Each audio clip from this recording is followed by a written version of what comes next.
Bom dia a todos, sejam muito bem-vindos à nossa sexta semana de atividades não presenciais. Essa semana a gente começa a falar sobre uma das partes mais importantes quando se fala de forragem, que é o manejo das pastagens e também o manejo do pastejo. Nós vamos falar agora então, vamos começar esse assunto, vamos dividir em várias partes para que fique mais fácil de todo mundo entender. E o foco, sempre quando a gente vai fazer o manejo de pastagens e o manejo do pastejo, é a gente entender o sistema como um todo e não entender coisas pontuais como se essas coisas pontuais fossem fazer toda a diferença em tudo, né? Explicando melhor, as pessoas elas têm, o ser humano de forma geral tem mania de achar que uma coisa só vai resolver todos os problemas e adota aquilo como milagre.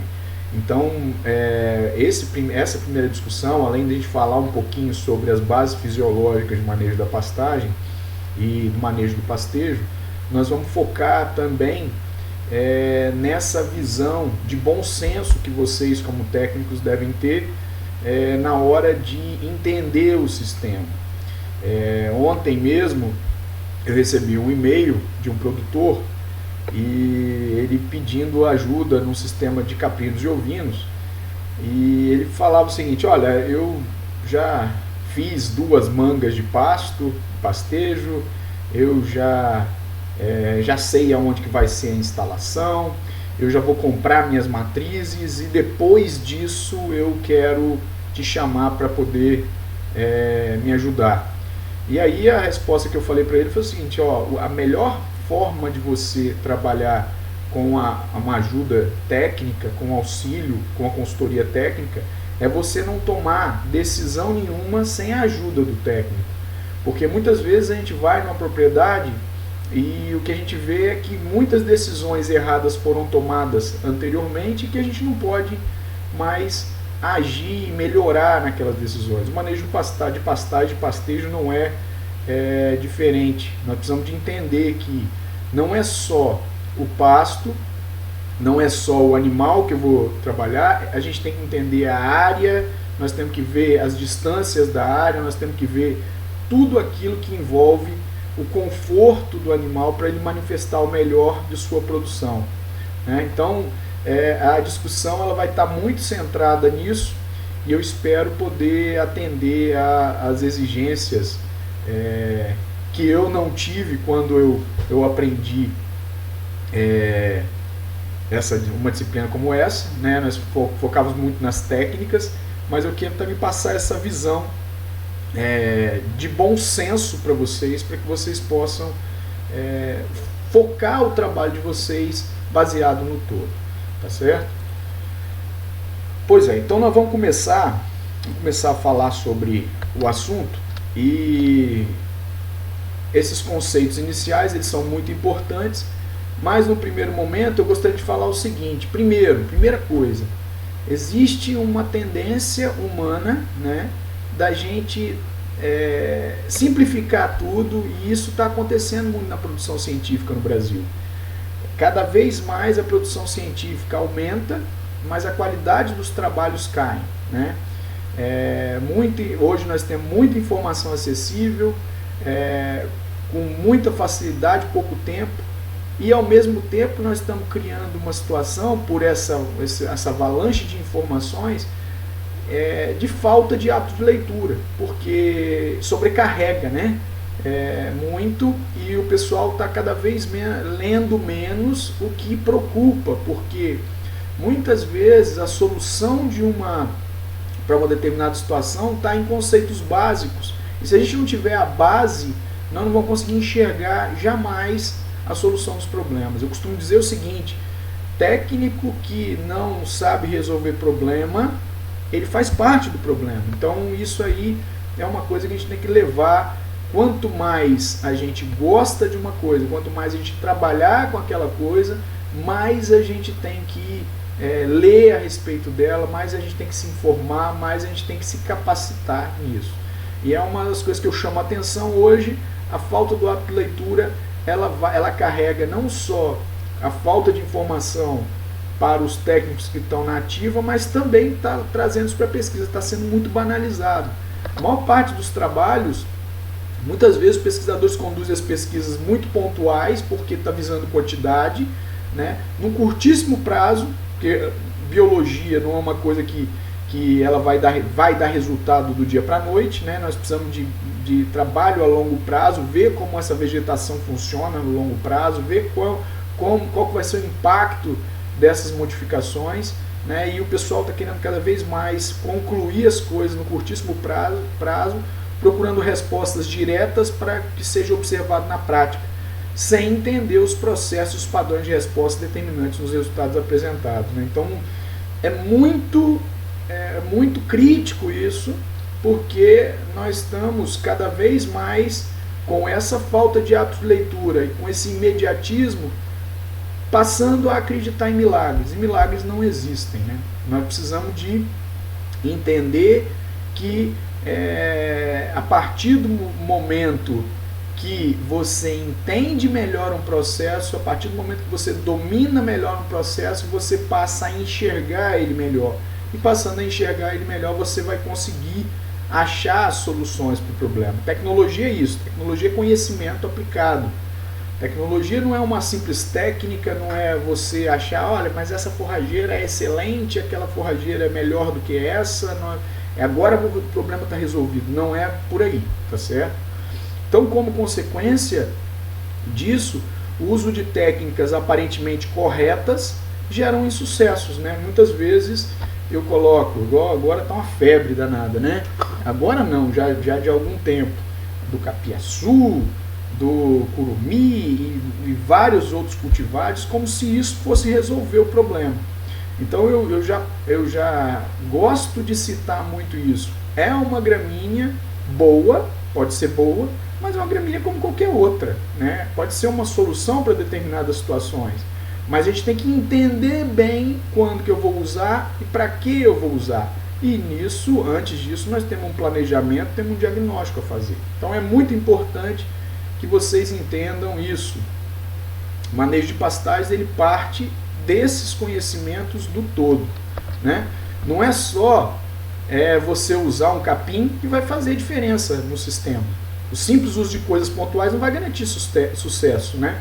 Se você tem uma adubação com rotação intermitente, você precisa, usando uma forrageira que responda bem, você precisa de uma colheita eficiente dessa forragem, você precisa fazer ajuste no manejo de acordo com a categoria animal, de acordo com as exigências dessa categoria, de acordo com as distâncias, de acordo com o tipo de conforto que você vai ter na área, assim, enfim, uma infinidade de fatores agindo em conjunto. E isso aí vai dar o retorno econômico e vai fazer com que a pecuária fique competitiva, né? Então aqui um exemplo, ó. O sujeito está usando um sistema de pastejo intensivo, né? A pastagem adubada, tudo bem, um sistema de sequeiro aqui, beleza, mas os conceitos de pastagem estão muito bom, mas o gado está inapropriado, né?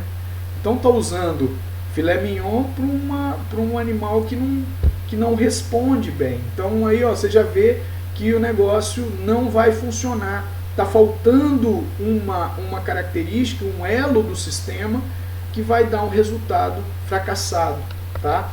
E a mesma coisa na investigação, a mesma coisa, né? Eu vou trabalhar sempre tentando produzir mais. Vou produzir muito, mas será que é só a produção forrageira que me interessa?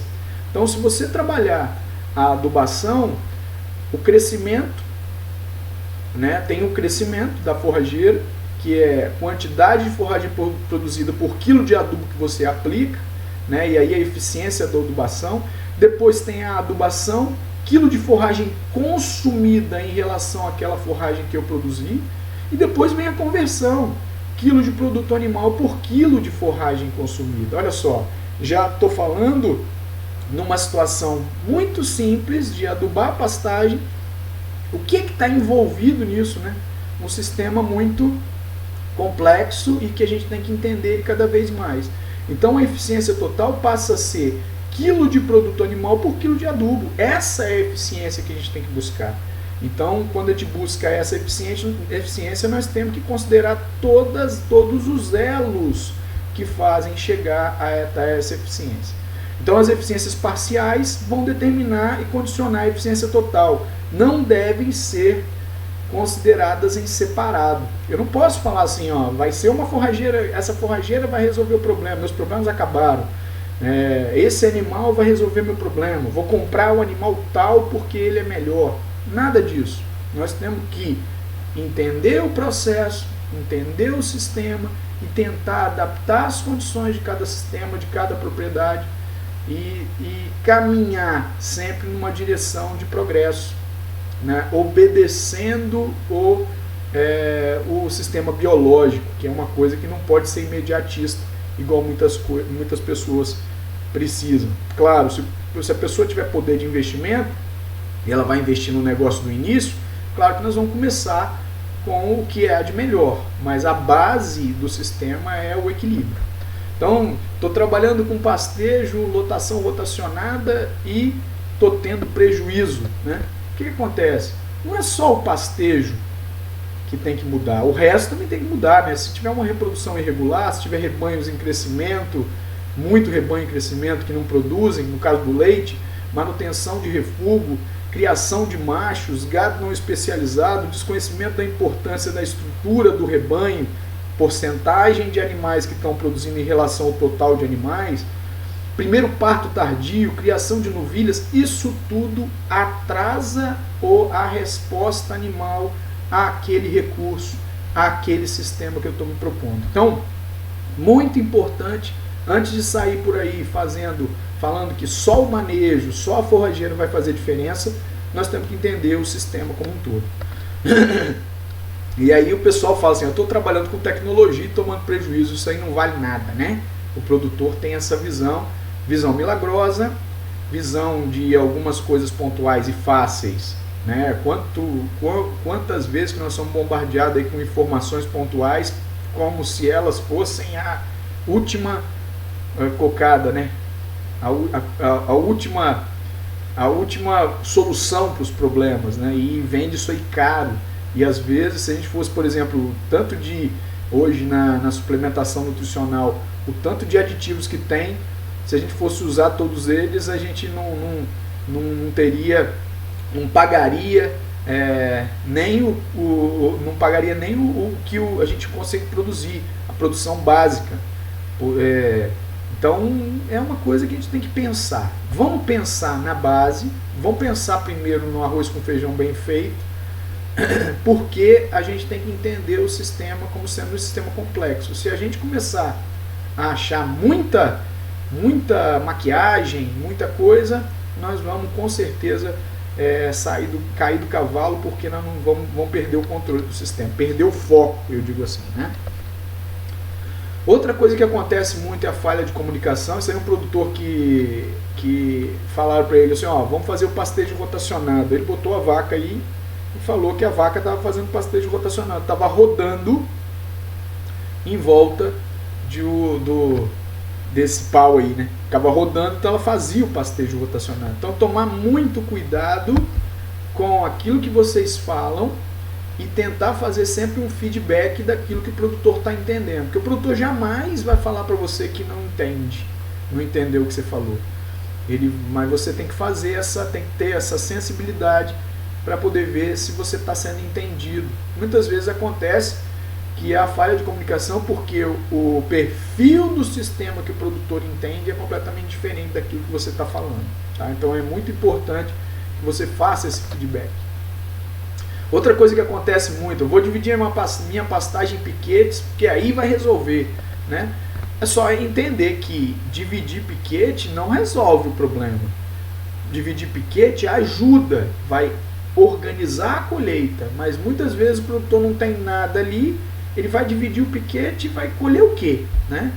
Então, primeiro, para dividir uma pastagem, para a gente dividir isso em áreas, para poder obedecer o que chama de período de descanso da forrageira e o período de ocupação, com uma taxa de lotação aí, nós vamos começar a falar sobre esses itens de manejo, nós vamos ter que produzir forragem. Não adianta você manejar uma coisa que não existe. tá certo? Então é muito importante isso. O divisão de piquetes não é nada mais, nada menos do que a organização da colheita daquilo que você produziu. Você não produziu nada, você não tem condição de organizando a colheita ou não, faz diferença nenhuma. Né? Então, aí é só para poder finalizar essa primeira parte, né? Então as engrenagens do sistema, como a gente falou para vocês, é a produção de forragem, a ingestão de matéria seca e a conversão. E o manejo está muito ligado a isso, com foco em duas partes, foco no animal e foco na planta. Né? Então, disponibilidade de forragem e estrutura dessa vegetação que vai ser ofertada para os animais. Né? Ambiente, o que está envolvido no ambiente? Distâncias, sombra, disponibilidade de água, disponibilidade de suplemento, disponibilidade de mineral para os animais, tudo aquilo que envolve conforto para o animal manifestar melhor aquelas condições e aí ele ingerir melhor a matéria seca, né? E a qualidade da forragem passa a ser importante depois que tem disponibilidade. Não adianta nada a gente trabalhar eficiência de utilização de uma forragem que não existe, que o animal não adquiriu, né? Então é muito importante isso no sistema. E depois disso, o potencial genético e status fisiológico do animal, né? Trabalhar categorias animais, trabalhar a eficiência de pastejo, trabalhar diferentes focos de pastagem e um manejo do sistema de acordo com diferentes categorias animais para eles aproveitarem melhor, tendo o foco do animal e o foco da pastagem. Então tudo isso tem que ser levado em conta quando a gente vai avaliar um sistema de pastejo. E qual que é o resultado disso? Muita gente, quando fala de sistema de pastagem, quer cair fora. Por quê? É um sistema que ele tem um embasamento excelente, né? Ele tem como é que nós podemos fazer? Sustentabilidade, principalmente em regiões onde tem logística de concentrado ruim, né? Como o estado do Espírito Santo, mas ao mesmo tempo você tem que estar ali dia a dia e você vai, cada decisão errada pode causar um fracasso do sistema, né? E aí você tem que voltar para o prumo. Então é um sistema que depende muito da ação do técnico mais constante.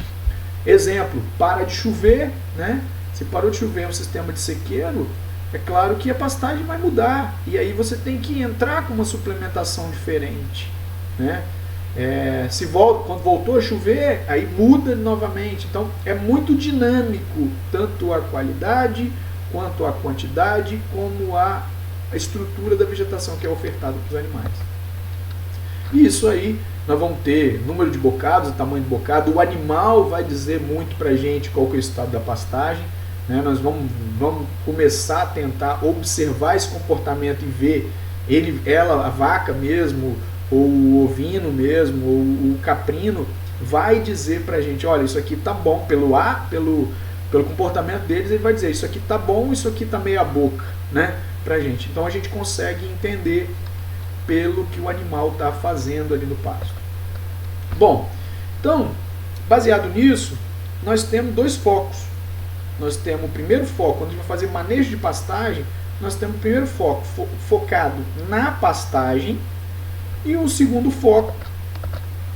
E esse primeiro foco focado na pastagem, vamos deixar mais claro isso aqui, diz o seguinte: toda vez que eu deixo o acúmulo de material do pastejo anterior, esse acúmulo vai para o pastejo seguinte, vai envelhecendo esse material e vai causar o seguinte, uma situação de muita disponibilidade de forragem, mas essa forragem de baixa qualidade, dando uma coisa chamada de fome de qualidade. Tem muita disponibilidade, mas a estrutura está ruim e a qualidade está ruim. Então nós temos que trabalhar muito no pastejo a situação igual essa dessa toceira aqui. Essa toceira de sequeiro, né? Mas onde não tem quase disponibilidade nenhuma. A gente trabalhou os lotes, foi trabalhado os lotes, e depois no segundo, terceiro lote, a pastagem já ficou numa situação que ela tinha quase reserva nenhuma, apenas as reservas para a rebrotação. Esse é um capim Tanzânia, está vigoroso, mas sem sobra. E aí o foco no animal. O que é o foco no animal? Foco no animal é o seguinte, a gente deixar sobrar. Por quê? Se eu não deixo sobrar, se os animais saíram dali e não tem sobra nenhuma de forragem, significa o quê? É igual a situação onde o sujeito falou, minhas vacas estão passando fome. Aí o benzedor falou assim, você tem que fazer o seguinte, vou ensinar uma benzeção forte para você. Toda vez que as vacas saírem do coxo, ou saírem, você pega o resto da comida que tem ali e passa no lombo das vacas, passa no lombo dos animais. Aí o sujeito falou assim, mas não sobra. Então a base é essa, tem que sobrar, porque se não sobrou, significa que o animal passou fome, tá certo? Então o manejo com foco no animal é deixar sobrar, né? E nós temos duas direções. O que é bom para a planta muitas vezes não é bom para o animal. Tem uma série de características aí. Então nós temos que entender isso. Manejar pastagem não é uma coisa fácil, é um desequilíbrio controlado, pensando nessas duas direções. Então nós vamos direcionar agora e vamos falar primeiro com foco na forrageira e depois nós vamos falar um pouco de algumas diretrizes com foco no pasto, né? Com foco no animal, perdão. Então aí vocês estão vendo essa toceira com muito mais resíduo, tá? Muitos pontos de crescimento ativos. Isso aqui, se deixar o ponto de crescimento ativo, a rebrotação é muito mais rápida, nós vamos ver isso, né? E sempre garantindo, depois da saída dos animais, que se sobrou, não faltou comida para o animal. Então nós vamos conhecer primeiro o foco na pastagem. Existe uma série de fatores de produção de forrageira, né? E aí o pessoal fala assim, não, mas a tal forrageira vai resolver o problema. Olha, tem o fator genético? Tem, né? E quanto ao fator genético, eu posso afirmar para vocês o seguinte, a maior diferença que existe entre uma forrageira e a outra são as suas características de manejo. Se a gente pudesse ter um manual de instruções para cada uma, seria a melhor situação, né? Por isso que eu sempre busco, quando a gente vai falar de informação sobre forrageiras novas, as informações de manejo para aquelas forrageiras. Não aquelas informações sensacionalistas do tipo que essa forrageira vai resolver qualquer problema. Isso é longe de uma coisa que a gente precisa quando a gente vai trabalhar tecnicamente de forma correta, né? Então, fatores genéticos é um dos pilares. Nós temos os fatores que a gente não tem controle: luz, intensidade de luz, duração do dia ou fotoperíodo e temperatura. Isso aqui a gente não tem controle, mas a gente tem como agir principalmente naqueles fatores que a gente tem controle. Primeiro, os fatores genéticos, escolha da planta forrageira adequada para a área. Eu acho melhor pensar desse jeito. Uma forrageira mais apropriada para aquela situação específica. Tentar, quando a gente puder, né, tiver água ali para poder irrigar, levar água por meio da irrigação, porque a água de São Pedro é uma água muito irregular, né? E a gente não consegue levar ela na quantidade certa para a planta. Então, um sistema de irrigação bem montado, com o manejo da água de irrigação bem feito, eu acho que seria o melhor caminho para eficiência de produção. E atuar numa coisa que a gente tem muito controle, que é a fertilidade do solo. Fertilidade do solo a gente consegue construir, né? Como a gente já viu na nossa discussão anterior, tá? E outra coisa, aprender a observar alguns detalhes. O principal detalhe aqui, quando a gente vai trabalhar um manejo, é observar bem o sistema radicular da planta. Observar bem a situação que eu tenho de análise desse sistema radicular. O sistema radicular é a boca da planta, né? Então, se ele estiver arrumando a mala para ir embora, com certeza a parte aérea vai, com pouco tempo, ela vai ficar degradada. É o que está acontecendo, é o que acontece com a maior parte dos sistemas, né? Então, vamos começar agora a entender o formato da planta forrageira, as partes dessa planta forrageira e como que a gente vai conduzir esse manejo. Então a planta forrageira ela tem a folha, né, formada por lâmina e bainha, e dividido pela lígula. Ela tem os talos, né? Ela tem o que a gente chama de caule, a lâmina, a bainha da folha é chamada de pseudocaule, que ela abraça o caule. Nós temos a raiz e nós temos as gemas, ou os pontos de crescimento, a gema apical, e nós temos as gemas basais. Algumas forrageiras têm poucas gemas basais, outras forrageiras têm mais gemas basais. E essas gemas basais, elas são muito importantes no processo de recuperação onde houve um erro no manejo, principalmente. Onde a gente precise corrigir, porque a partir dessas gemas basais vão se originar novos perfilhos, novas unidades de crescimento, e aí vai manter aquela planta, mesmo que numa arquitetura diferente, vai manter aquela planta em uma condição adequada para rebrotar e produzir forragem, tá certo? E temos também os tecidos de reserva. Isso aqui é muito importante, a questão dos tecidos de reserva. Tecido de reserva, tecido radicular, o tecido da produção das raízes é muito utilizado para rebrotação de parte aérea, tá? E aí, quando a gente falha no equilíbrio da parte aérea, o sistema radicular vai morrer, gerar energia, né? E essa geração de energia vai mandar para a parte aérea. Isso aqui é muito importante quando a gente está trabalhando em sistemas não adubados. Sistema não adubados, a gente tem que fazer uma ciclagem dos nutrientes mais na planta, ou seja, fazer um pastejo menos agressivo para que a planta possa reciclar os nutrientes dela dentro dela própria. Então não tem jeito de trabalhar com lotações elevadas no sistema onde a gente não aduba.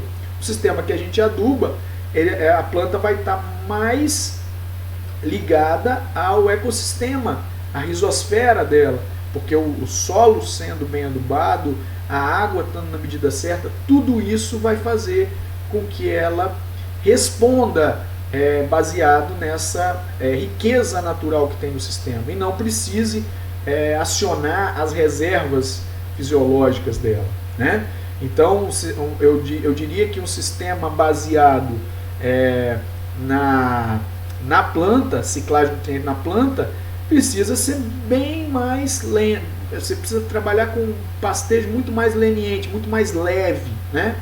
Agora, sistema baseado mais no solo, se tem uma riqueza natural, você pode trabalhar com resíduos menores, você pode usar toda a forragem ali, sempre trabalhando o foco da produção do animal também, de acordo com as diferentes categorias e exigências que eu tenho desses animais, tá certo? Então vamos entender. Eu falei que tem uma toceira, vamos colocar essa uma planta cespitosa, tem plantas de crescimento horizontal também, vamos pensar uma toceira. Essa toceira ela tem um perfilhos que são unidades básicas de crescimento. Esse perfilho ele tem algumas partes que são importantes a gente entender. Primeiro, uma folha completamente expandida, as gemas basilares desse perfilho, as folhas em expansão e o meristema apical. No início, o que acontece? O meristema apical está muito grudado na base da planta. E à medida que a planta vai desenvolvendo, ela vai lançando folhas no domo apical, né? Então a folha nasce no ápice, ela vai desenvolvendo até que ela lance a lígula e fica completamente expandida e ela vai indo para a base. Então as mais novas estão as folhas mais novas estão no ápice e as folhas mais velhas estão na base da planta, tá? Isso é muito importante porque a gente passa a entender que o desenvolvimento é basípeto e o crescimento é acrópeto. Então o crescimento da folha é intercalar e o ápice não se regenera, né? O ápice da folha não vai se regenerar, é a base da folha que vai expandindo até que ela chegue no seu desenvolvimento completo, que é a folha completamente expandida, tá? E cada uma dessas folhas vai ter uma unidade básica de crescimento. O que é a unidade básica de crescimento? É a folha, é a bainha da folha, é o entrenó do caule e é um nó. Cada uma dessas unidades básicas são chamadas de fitômeros. E esses fitômeros, eles têm a capacidade de se reproduzir como se fosse uma mudinha, né? E aí formam uma nova planta, também são responsáveis pelo perfilhamento. Então é muito importante a gente entender isso para entender manejo. Tá certo, pessoal? E aí vem outra questão. Poxa, mas por que tem umas folhinhas que são pequenininhas e tem outras folhas que são bem maiores? Então, quando a planta está germinando, quando o perfilho está em germinação, o meristema apical, que é o que eu mostrei aqui, ele está sempre grudado na base. E ele vai ficar sempre grudado na base, dependendo da planta, por muito tempo. E à medida que ela vai se desenvolvendo, vai distanciando o meristema apical do ápice da planta. E se vai distanciando o meristema apical do ápice da planta, a folha, o crescimento da folha vai ter um processo maior, vai ter uma distância maior. Então ela vai se desenvolvendo, a planta vai se desenvolvendo e o meristema apical continua bem basal, né? E aí então vai havendo maior caminho dessa folha, ela vai crescer mais, até que num determinado momento, nós vamos explicar qual é, o meristema apical sobe e as folhas começam a diminuir de novo. Então, o tamanho da folha, ele é dado pela diferença entre o domo apical e a parte de cima de desenvolvimento da folha. Então é muito importante a gente entender isso para entender manejo. As folhas maiores, a densidade de forragem maior, ela é muito voltada para esse tipo de coisa, manter o meristema apical mais próximo do solo. Então toda a base do manejo e a base de morfologia da planta, a gente tem que entender isso para poder manejar bem, tá? Toda vez que eu tenho muito caule exposto, significa que eu errei em alguma parte no manejo. Eu trabalhei a forragem, eu disponibilizei essa forragem num período inadequado para os animais. Eu tenho que corrigir isso tudo, corrigir toda essa estrutura para voltar à densidade. Então é muito importante isso. Olha, nós estamos mostrando aqui, ó, aqui tem um monte de caule, né? Tem um monte de caule, mas tem os pontos de crescimento aqui, então os pontos de crescimento estão intactos, porque o meristema apical, ele não foi eliminado. Se o meristema apical não foi eliminado, o desenvolvimento parte de cada um dos perfilhos, também de perfilhos basais, né? Qual a altura de manejo ideal? Então, como eu falei para vocês, cada planta tem a sua altura de manejo ideal, né? Então a gente tem que observar isso. Será que tem um que sirva para qualquer situação? De forma nenhuma, não tem, né? Eu poderia dizer para vocês que até dependendo da condução, né, que a gente dá, a planta tem uma plasticidade fenotípica, ela mesma pode mudar. Então nós temos resíduos pós-pastejo, até para uma situação onde tem uma maior fertilidade do solo, diferente de resíduos pós-pastejo, uma situação onde eu tenho menor fertilidade do solo. A gente vai conduzir a planta de acordo com a necessidade da gente. Mais ainda quando a gente fala de espécies diferentes, né? Então não existe uma receitinha de bolo que seja única para tudo. Então a gente precisa definir para cada planta qual é a altura de manejo ideal, e eu já digo mais, qual é a altura de manejo ideal para a condição que você está colocando. Então a base é o seguinte: mantenha os pontos de crescimento próximo ao nível do solo, porque aí você vai ter uma densidade de vegetação muito mais ligada a folhas, muito menos caule, material muito mais denso, muito mais fácil do animal colher, tá? E ao mesmo tempo um material com muita qualidade. Então o manejo de qualidade seria basicamente isso. Isso a gente só consegue fazer quando os níveis de fertilidade estão lá no talo, estão no alto, né? Então aí não existe então essa receitinha de bolo, né? O pessoal fala muito de manejo por altura, mas o manejo por altura é uma ideia, que é um ponto de partida, mas a gente não pode também achar que esses números sejam mágicos e sirvam para qualquer situação. Nós temos que trabalhar sempre com bom senso, observando a vegetação e observando o animal. Bom, dinâmica de sistema radicular é proporcional ao que acontece com a parte aérea. Toda vez que eu erro, eu dificulta o crescimento, né, não deixa um tecido de recuperação na parte aérea, quem vai pagar a conta é o sistema radicular. O sistema radicular morre muito, e aí em pastejos, em usos posteriores dessa forragem, nós vamos ter que ir pagando a conta, né? E esse sistema radicular vai cada vez mais morrendo e a pastagem vai degradando. Bom, outra coisa importante é o seguinte, uso da forrageira para corte e uso da forrageira para pastejo. Num primeiro pastejo, lembra lá do pastejo de formação, é muito importante a gente eliminar os meristemas apicais, por isso que a gente deixa crescer um pouco mais a planta, para que ela possa abrir a arquitetura. Como é que ela abre a arquitetura da planta?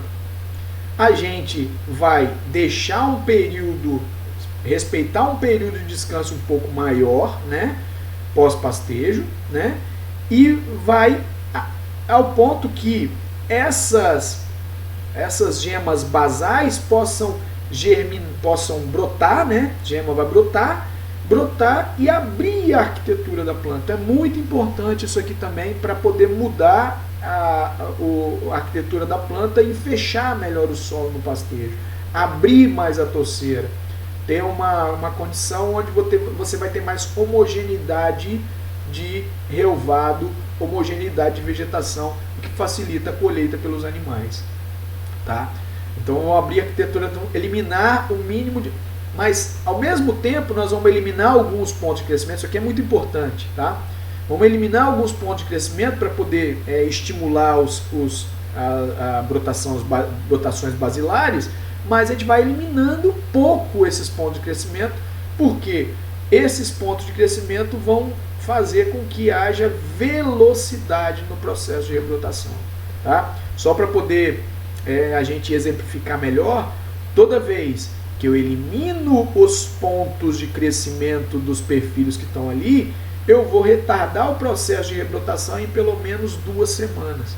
Se você tem fertilidade, se você não tem fertilidade, você vai retardar isso muito mais, tá? Porque precisa de uma ciclagem de nutrientes nas plantas.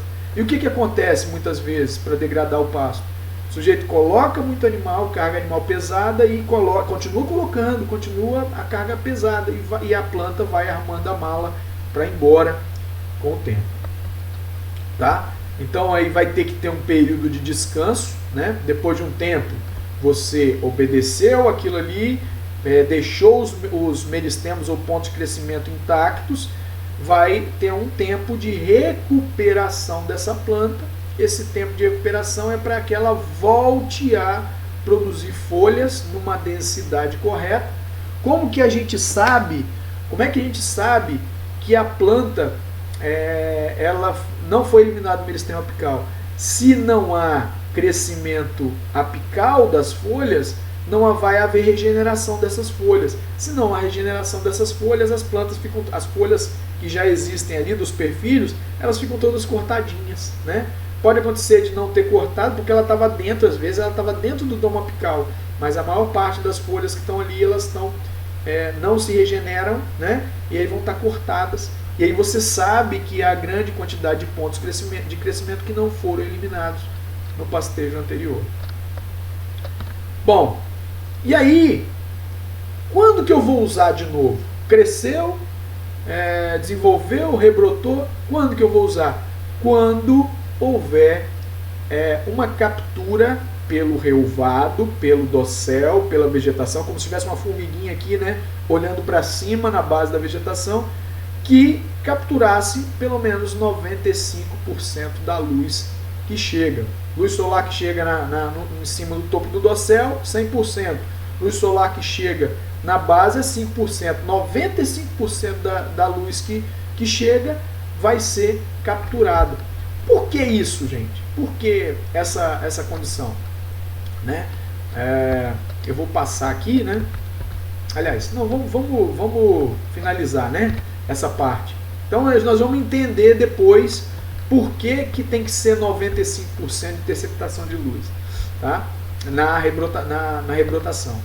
Mas é importante a leitura. Então é importante, voltando àquela discussão anterior, é importante a gente fazer uma leitura do resíduo pós-pastejo, avaliar os pontos de crescimento que estão vivos, pelo desenvolvimento das folhas que não estão com o ápice intacto, né? A gente vai ver, a gente viu aquela toceira lá para trás, vimos que isso pode ser visto. Vamos, deixa eu voltar aqui, né?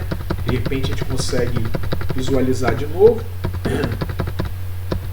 Aqui, ó, aqui nós temos uma toceira que tem grande rebrotação, né? Grande rebrotação e muitos pontos de crescimento intactos. Olha só, tudo cortadinho, ó, tá certo? Então é só para poder mostrar para vocês isso, para que vocês possam visualizar, tá? Então, muitas vezes a gente não consegue observar esse resíduo pós-pastejo adequado. Muitas vezes porque foi feito um pastejo muito pesado, colocou uma taxa de lotação muito maior do que a capacidade de suporte do pasto. Nós vamos entender esses conceitos, eu acho que eu já falei alguma coisa para vocês, mas nós vamos entender isso melhor, né? Então houve um pastejo pesado e aí eliminou praticamente os pontos de crescimento. E esses pontos de crescimento sendo eliminados, o que vai acontecer? Nós vemos isso pouco ou muito no dia a dia das pastagens, principalmente as pastagens de sequeiro. Claro que é muito, né? O pessoal primeiro não aduba, segundo bota muito animal e deixa ficar no rapador, né? Aquele pastagem rapada que a gente está acostumado a ver, né? Então a planta nessa situação, ela perde o referencial de rebrotação com base nos perfilhos que ali existem, né? Ela vai ter que ter um referencial de rebrotação agora baseado nas gemas basais, e para essas gemas basais serem induzidas à brotação, para poder elas desenvolverem, dependendo das condições, no mínimo 2 semanas de defasagem aí, 14 dias a mais de período de descanso por causa de um erro desse, tá certo? Numa situação onde não tem adubação, o negócio é pior ainda mais, né? Então é muito complicado a gente, quando a gente usa a mais, se a gente não respeitar o período de descanso adequado no pós-pastejo, vai cada vez piorando mais, porque vai ter sempre uma oferta de forragem menor do que aquilo que os animais vão precisar. E aí, ó, o que acontece? Demora mais, mas aí a planta abre mais a arquitetura dela, né? E o sistema, depois que ela começa a lançar folhas, que a fotossíntese líquida passa a ser bem positiva, começa a voltar a desenvolver o sistema radicular. É uma coisa que ela é cíclica, né? Então, à medida que a planta tem condição de capturar luz, assimilar carbono, o desenvolvimento radicular volta a acontecer e ela volta a se recuperar. Mas tem que dar tempo para que isso aconteça. E nós temos que também respeitar qual que é o nível máximo de uso dessa forrageira para que a gente não atrapalhe muito o desenvolvimento dessa raiz, tá?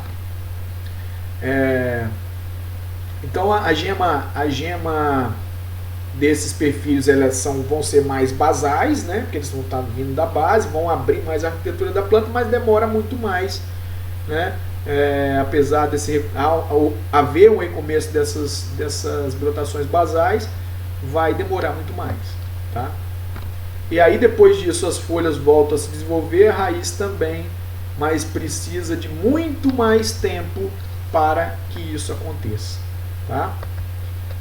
E aí, depois disso, as gemas basais vão começar a brotar e vai voltar a recuperar. Nós vamos precisar de obedecer um tempo muito maior, nós precisamos de... aquilo que a gente faz na hora que a gente vai recuperar uma pastagem, né? O manejo em pastagens não adubadas deve ser completamente diferente, chamar a atenção disso para vocês, daquele onde essas são corrigidas e manejadas, corrigidas e adubadas, melhor dizendo, né? E principalmente aquelas que são advindas de sistema irrigado. Então o foco é diferente. Então nós falamos de todas as condições da planta durante o manejo, tá? E o que a gente precisa observar para saber se o manejo foi correto ou se o manejo foi errado. Então a partir de agora, é claro que a gente vai ganhando olho clínico à medida que a gente vai fazendo isso, diferentes forrageiros vão manifestando isso de acordo com as suas características, mas é importante que eu entenda esses padrões de relvado para que eu possa entender se o manejo está sendo conduzido adequadamente ou conduzido de maneira errada. Tá? Aí nós chegamos naquela situação que nós falamos anteriormente. Por que 95% da luz incidente? Por que essa fase? Porque é o seguinte, é o que tem muitas vezes hoje, nós estamos trabalhando o manejo por altura. Mudança, quando há uma captura de 95%, há uma mudança na qualidade, no espectro visível, né? E no espectro da luz que vai ser importante para a fotossíntese, nós mudamos a qualidade da luz que chega na base da planta. Quando a gente muda a qualidade da luz que chega, vai haver, depois que 95%, vai haver uma redução do perfilhamento por um sistema de sinalizadores na planta, os fitocromos, né? E esses sinalizadores vão falar assim, olha, a luz não está chegando, para de perfilhar. Depois que parou de perfilhar, e olha, nós precisamos procurar luz, acelera o desenvolvimento do caule. Então, nessa fase, uma característica que desenvolve bem é a relação caule-folha. Os caules, o domo apical está bem na base. Quando isso acontece, esse domo apical, esse meristema apical, ele vai se externar, ele vai sair daquela região basal e vai aumentar, desenvolver o caule. Então vai haver uma maior chance de você eliminar aquele meristema.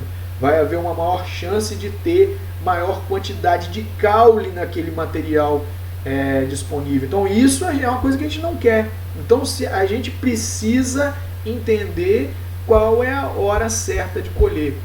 Planta não tem, ela não responde em relação a dias, ela responde em relação à temperatura, em relação à luz, em relação às características dela e em relação à qualidade da luz que chega. Tempo, período de descanso baseado em tempo é coisa de calendário humano, né? Nós temos que entender isso baseado em características que a planta mostra para a gente, né? Por aí que vai o fundamento do manejo por altura. Então, quando acontece isso, o caule desenvolve e vai haver também nas folhas basais, ela fala assim, opa, não está chegando luz aqui. Se não está chegando luz, eu não preciso de clorofila, eu não preciso de desenvolver coloração verde. As folhas basais, aquelas que estão mais na base, que são as mais velhas, elas começam a acelerar o processo de senescência. Olha, gente, outra coisa importante, o animal ele só vai ter desempenho trabalhando com matéria seca verde. Matéria seca morta, se o animal consumir o valor nutritivo disso é muito baixo e a ponto de não ter quase diferenciação nenhuma para o animal que consome isso.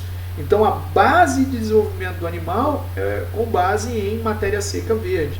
Quanto maior senescência, quanto mais quantidade de tecido morto, pior então na situação. Né? Só verificar um negócio aqui rapidinho. Tá certo.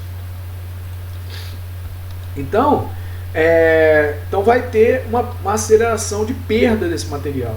E a tendência, né, de zerar o acúmulo líquido de biomassa. O que acontece? Toda vez que eu lanço uma folha no domo apical, morre uma folha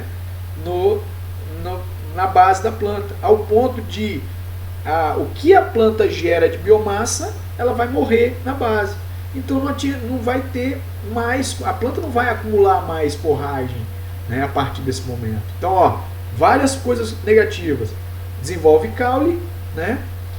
A planta começa a morrer mais na base, vai haver perda de qualidade do material e vai tender a zerar o acúmulo de biomassa. Às vezes o acúmulo chega a uma situação tal que o acúmulo de biomassa é menor do que o que morre, né?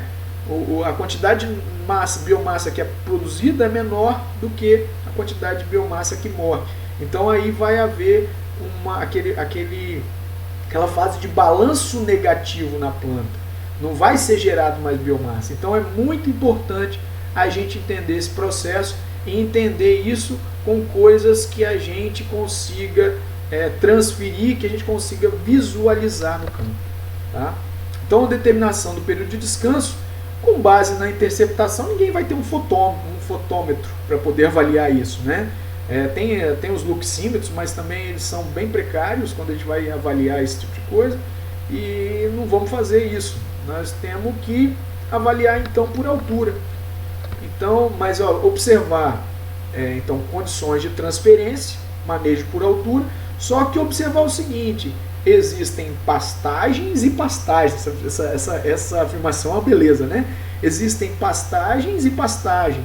Existem pastagens que têm uma determinada estrutura e existem pastagens que têm outra estrutura. Então nós temos que entender o seguinte: esse manejo por altura, com base nessas informações que a gente tem para determinados forrageiros, funcionam bem se a pastagem está numa estrutura boa, se ela está sendo bem conduzida. Se ela não estiver sendo bem conduzida, ela vai tender a diminuir essa altura. Ou seja, o que acontece? Tá sendo muito usada, está havendo um super pastejo. O que vai acontecer com a planta? Opa, eu vou diminuir o meu crescimento vertical e vou priorizar o meu crescimento horizontal para fechar melhor o solo. Então há uma plasticidade fenotípica, há uma mudança de hábito de crescimento dessa planta. E isso aí vai bagunçar toda a nossa referência. Então é importante que a gente conduza bem a forrageira desde o início. Errou, vamos fazer vamos vedar esse pasto, vamos corrigir isso e vamos voltar a fazer como devia ser feito, tá certo? Pode ir utilizando também, né? Mas é importante sempre trabalhar num caminho correto para você ter essa base de referência, que é o manejo por altura. E o que vem a ser então, só explicando melhor tudo aquilo que a gente falou para vocês, é o seguinte: vai haver um acúmulo, né, de biomassa, vai havendo esse acúmulo de biomassa, e esse acúmulo de biomassa vai diminuindo. Aí quando chega no 95% da luz solar capturada, né, vai haver então um acúmulo de hastes ou caule, vai haver um acúmulo de senescência e o crescimento vai diminuindo. Aí vai chegar um ponto que o crescimento ele é menor do que a morte dos tecidos e só vai ter praticamente caule. Então isso a gente não quer. A gente quer trabalhar um produto, igual vocês trabalham na agricultura, um produto que seja fácil de colher, né, que tenha uma estrutura boa de vegetação para ser colhida e seja mais fácil. E aí também uma outra ideia, né, dinâmica de crescimento, a senescência ela vai aumentando à medida que ela vai crescendo, principalmente depois que passa dos 95% de luz capturada. Bom, aí um exemplo, é um trabalho que a gente fez em 2011, e é um trabalho assim, uma simples mudança na quantidade de um nutriente numa situação de pastejo intensivo. Então, para mostrar para vocês que período de descanso fixo e período de descanso baseado em dias não quer dizer nada. Nós fizemos um trabalho em diferentes níveis de molibdênio. Molibdênio age no sistema de fixação simbiótica, no sistema de fixação de nitrogênio na planta, tá? Na assimilação de nitrogênio na planta, e muitas vezes os solos não tem problema quanto ao molibdênio, mas quando a extração é muito elevada, os níveis de molibdênio passam a ser críticos. E a gente fez um trabalho com o Mombasa, onde a gente trabalhou níveis de 0, 50, 100, 150 e 200 quilos de molibdênio por hectare. Tá? E aí, nesse trabalho, nós vimos uma diferença muito grande no período de descanso, avaliando o número de folhas completamente expandidas fixo no perfil, que também é uma referência seria uma referência de que quando o acúmulo líquido de biomassa está zerado, né? Quando o que nasce é igual ao número a quantidade de folhas que morrem. A quantidade de folhas que nasce é a quantidade de folhas que morrem. Isso aí está baseado ao número de folhas vivas no perfil constante, tá? Então nós vimos que quando a gente trabalhava com molibdênio, acelerava o crescimento e o número de folhas vivas no perfil ficava constante aos 22,5 dias. Quando a gente trabalhou com nível 0, 28,9 dias. Então, 6,4 dias de diferença entre nas duas situações, onde a pastagem, eu não estou falando de produtividade, né? Mas onde a pastagem estava em condições, quando for usado o molibdênio, ela estava em condições 6 dias antes da outra pastagem. A estrutura estava adequada. Então é só para a gente poder mostrar para vocês que a leitura da vegetação ela é fundamental dentro do processo. E a gente tem que passar a entender quando vai trabalhar com sistemas não adubados e quando vai trabalhar com sistema adubado. Tá? São duas coisas que os padrões eles não mudam muito e a gente precisa de interpretar isso no campo. Tá? E aí tem o manejo por altura, né? Manejo por altura, capim mombaça, a entrada 90 centímetros, saída 40 centímetros. Capim Tanzânia, 70, 40. Capim elefante, 1 metro, 40, 45, 45 centímetros. Hoje a gente trabalha com resíduos até menores. Né? Nós estamos trabalhando hoje período de descanso em algumas regiões. O capim elefante mesmo com 24 dias, eles conseguem chegar a esse 1 metro. Quando trabalhava com descanso fixo, chegava a 45 dias. Então, estava muito... Então, a informação ela vai evoluindo e hoje a gente consegue trabalhar com muito mais eficiência. O que essa eficiência retrata? Menor perda de material pós-pastejo, né? Tá? Então, para o capim elefante, 1 metro, 45 centímetros. Para o capim braquiarão, 25 centímetros na entrada e 10 centímetros na saída. E os outros 10 centímetros, trabalhando 10 centímetros de resíduos. 10 centímetros de resíduo é muito pouco, pessoal. É muito pouco. Então a gente tem que estar com um nível de fertilidade muito elevado para trabalhar com isso. Eu costumo trabalhar o seguinte, no início, quando a gente começa a fazer um manejo, a gente costuma trabalhar com resíduo um pouquinho maior, trabalha com 15, com 20, até o produtor entender e até o nível de fertilidade desse solo também mudar e a gente vai trabalhar melhor aí, nós podemos diminuindo esse resíduo, reciclando esses nutrientes mais no solo, tá? A Ultifton também, né? Hoje a gente trabalha, o pessoal chegou a trabalhar até 5, 6 centímetros, 10 centímetros, mas isso aqui também é muito importante a gente visualizar o nível de fertilidade do solo. Muitas áreas de Tifton que nós começávamos a trabalhar com esse resíduo muito baixo, sujavam muito, a gente tinha dificuldade de manejar. Quando a gente elevou um pouquinho esse resíduo pós-pastejo, resolveu o problema, tá? As gramas elas são muito sensíveis ao manejo e o manejo delas é um pouquinho mais, precisa ter muita observação em cima disso, tá? E aí vem a parte do animal, né? Então é isso aí, você vai oferecer uma estrutura que está passado, ó. Vai oferecer uma estrutura diferenciada para o animal, é como se fosse, é muito mais difícil para o animal capturar forragem ali, né? Ele vai dizer para a gente, tem oferta, então ele vai dar os bocados dele lá, mas os bocados vão ser muito irregulares, porque ele vai tentar pinçar onde tem forragem. Na verdade, ele tem que fazer, ele tem que mostrar que há disponibilidade, que há uma uniformidade, quando ele vai trabalhando com a língua ali, como se fosse uma enceradeira, fazendo uma colheita regular desse material. Tá? Então o animal mesmo mostra pra gente, eu já mostrei até um vídeo para vocês, e aí fica fácil da gente entender isso. Então ele mostra, pelos padrões de comportamento dele em pastejo, ele mostra se está regular a estrutura e se tem disponibilidade. Como que ele mostra se tem disponibilidade? Quando a disponibilidade está baixa, o animal vai pastejando e andando, pastejando e andando. Quando a disponibilidade está elevada ou está adequada, ele vai parar num ponto de pastejo, e ele parou no ponto de pastejo, fica parado ali muito tempo fazendo a colheita da forragem. Então isso aí, e ele anda menos, o tempo por bocado ele vai ser maior, né, quando você tem uma disponibilidade adequada. Quando você tem uma disponibilidade baixa, o animal vai tentar aumentar a velocidade de consumo para poder ele conseguir consumir o que ele precisa. Então, o padrão de pastejo do animal mostra para a gente se tem disponibilidade e se tem qualidade. Então, nós temos que aprender a observar isso, né?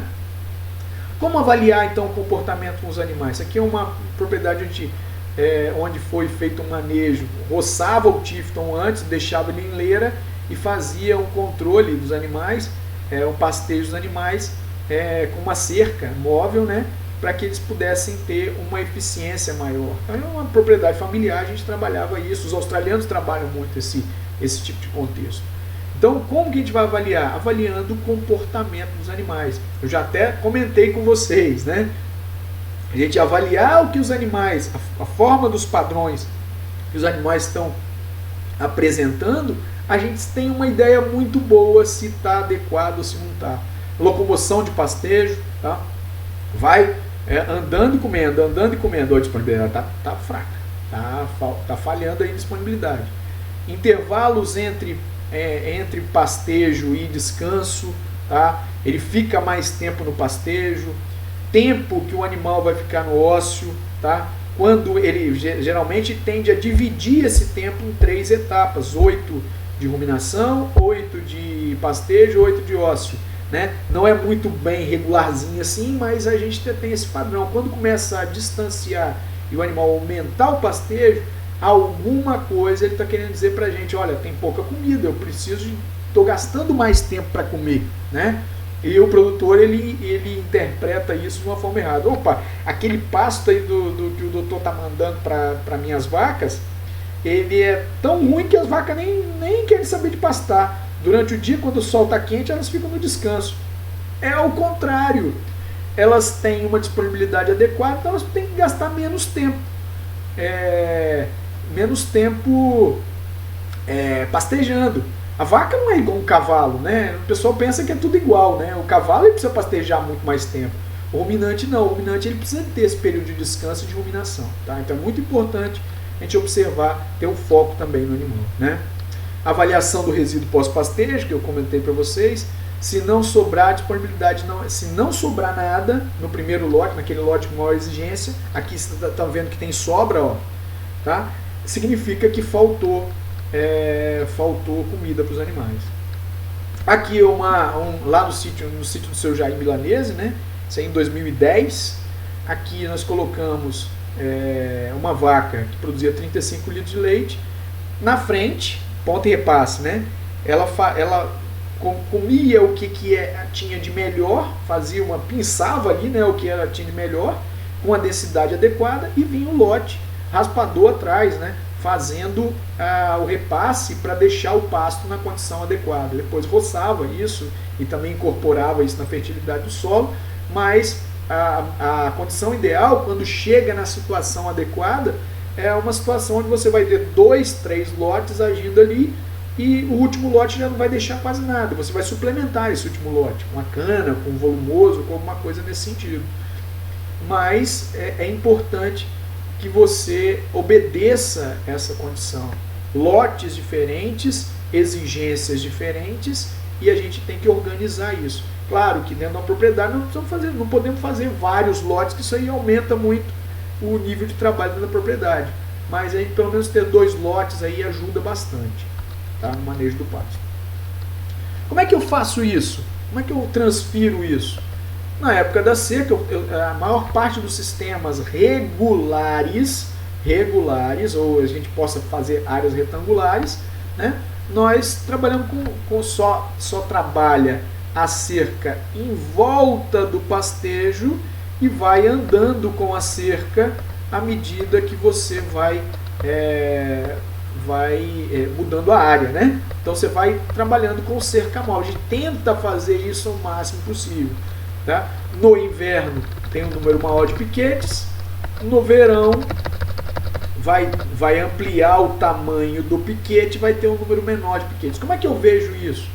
Eu ando nessa área retangular, eu sei mais ou menos a altura de entrada do capim, aí eu cheguei aqui, ó, cheguei aqui, a altura está adequada, você vai vendo aquele degrau de crescimento. Quantos piquetes que tinha para trás? 1, 2, 3, 4. Então, em vez de 10, nós vamos trabalhar com 4 piquetes. Ou 1, 2, 3, 4, 5, até 6 piquetes. Tem 6 piquetes. Então, no próximo rodízio, eu vou trabalhar com 6 piquetes. Vou dividir a área em 6 piquetes.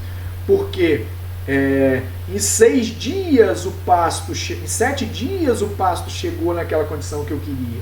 Então, quando você trabalha com cerca móvel, isso é possível de fazer, né?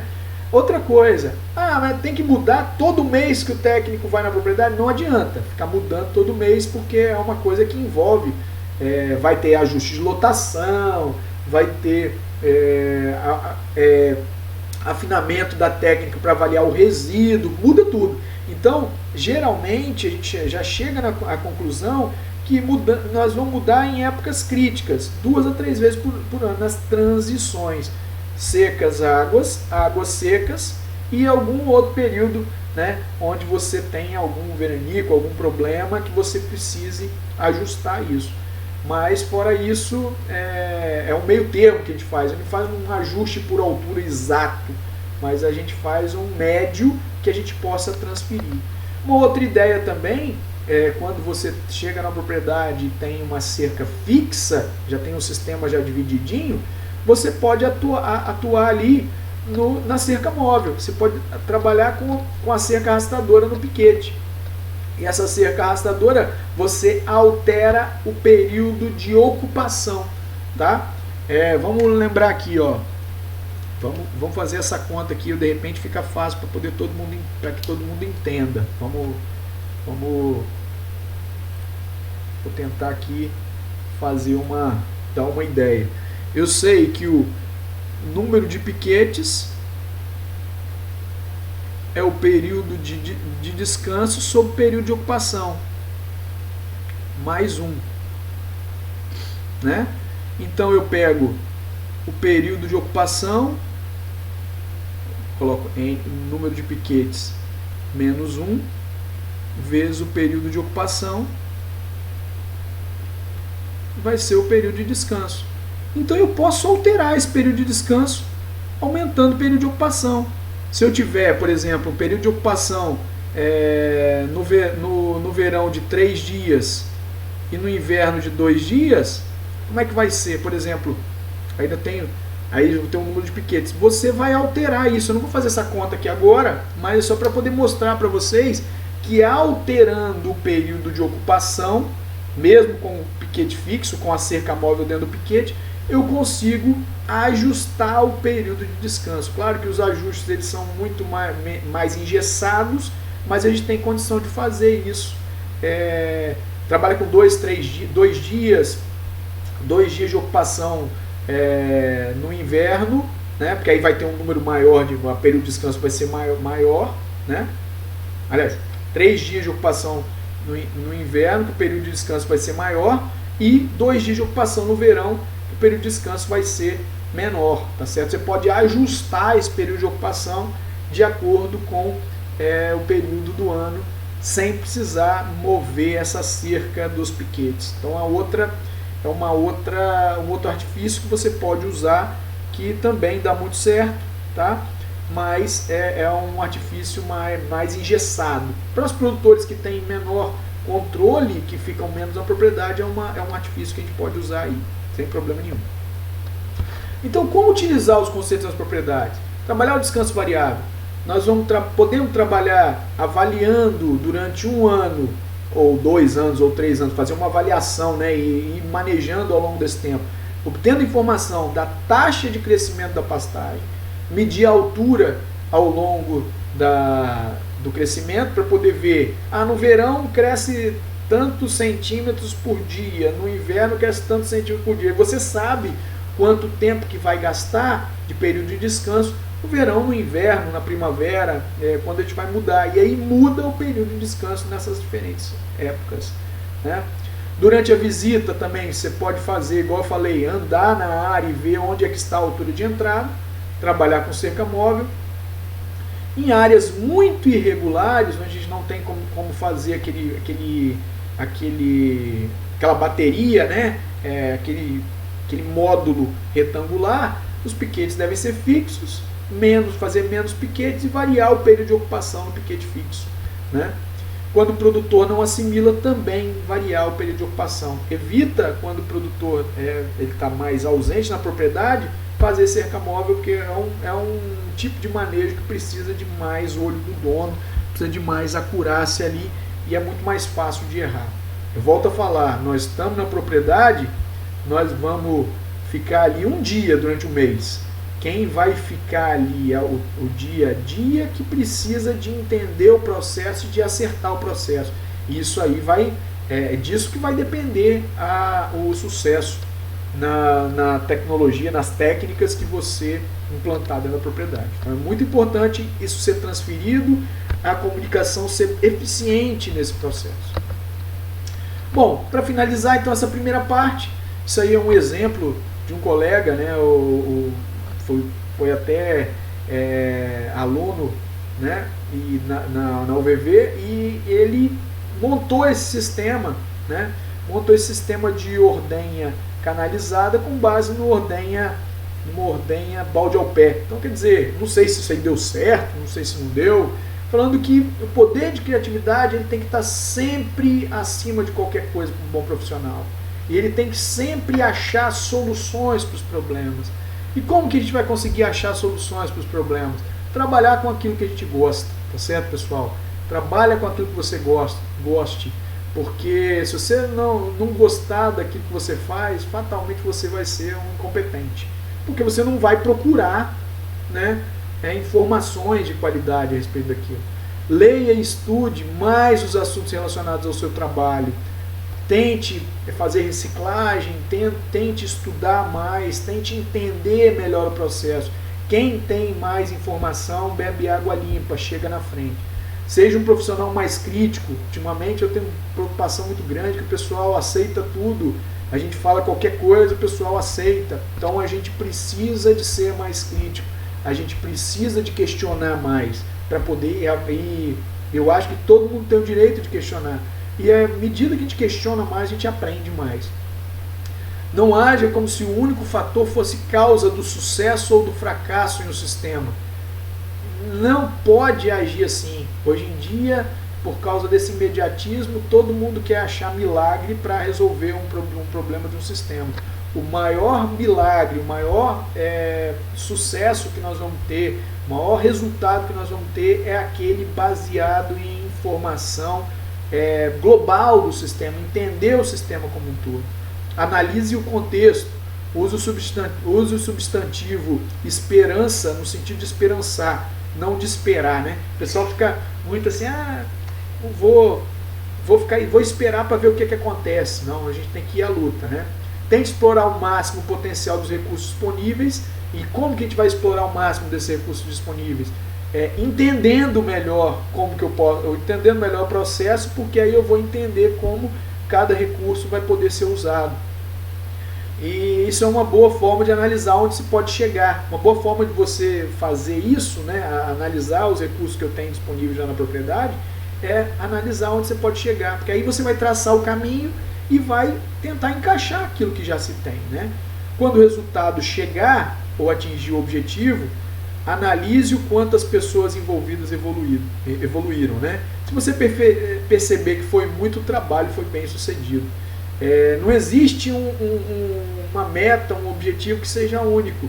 A partir do momento que a gente atingiu ele, a gente vai estar sempre querendo ir um pouco além em termos de eficiência.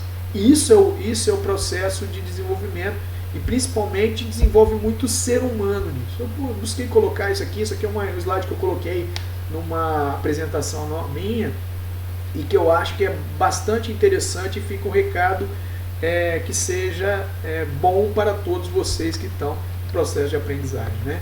E eu espero que vocês tenham gostado dessa primeira parte. Nós vamos falar outras partes com maior foco em outros assuntos dentro do manejo de pastagem. Aí só para poder mostrar, essa é uma visita do governador, né, na propriedade do seu Jair, no projeto Balde Cheio em 2011, né, a gente explicando como é que era o sistema para eles. E a gente espera sempre que a informação ela seja colocada da melhor forma para que vocês possam ter sucesso. Vamos fazer o seguinte, então, a gente fica por aqui, e a próxima semana nós vamos falar sobre aqueles conceitos básicos de manejo de pastagens, tá? Vou falar alguns conceitos básicos de manejo de pastagem para a gente poder caminhar no sentido de melhorar os conhecimentos a respeito desse manejo. Um abraço a todos, até a próxima semana.